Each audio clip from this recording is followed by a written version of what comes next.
570 people have died in nursing homes in France's eastern region during the coronavirus outbreak, suggesting the national death toll linked to the illness could be far higher than thought. France on Wednesday became the fourth country to register 4,000 coronavirus deaths, but that figure covers only hospitals.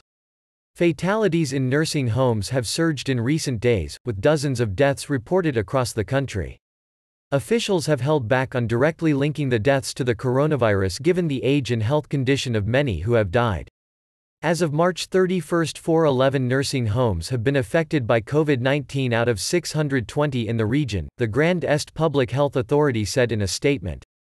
570 people have died in total. That region was the first in France to be overwhelmed by a wave of infections that has rapidly moved west to engulf Greater Paris, where hospitals are desperately trying to add intensive care beds to cope with the influx of critically ill patients.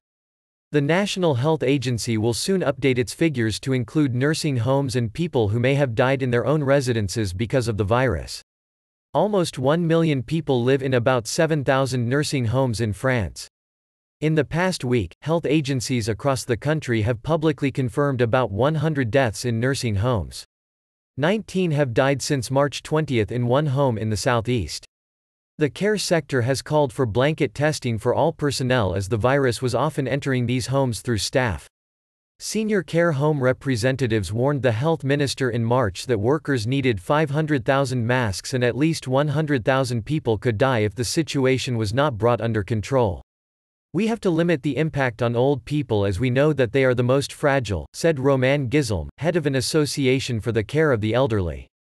Authorities asked nursing home staff on March 6 to toughen entry protocols, wear gloves and masks and isolate suspected cases. However, one worker in the Lyon region said that as of last week in her nursing home, residents were still dining together and staff were not wearing masks. Since then 2 workers had tested positive and 4 residents had fallen sick, she said. France recorded its worst daily coronavirus death toll on Wednesday, taking the official tally to 4,032, while the number of cases rose 17%. Of those, more than 6,000 people need life support, including a third in and around Paris. In the Paris region, the number of intensive care beds is practically at the same level as the number of patients, and authorities are trying to increase capacity by 200 beds.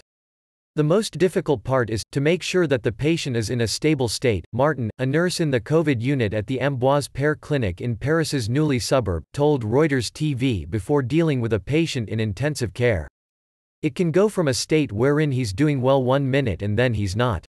Some 100 Paris patients are being transferred to other regions and health care professionals transferred the other way. Respirators are also being put into people's homes to save space at hospitals with patients monitored remotely. We really now are on the front line of the battle," said an official at the regional health authority.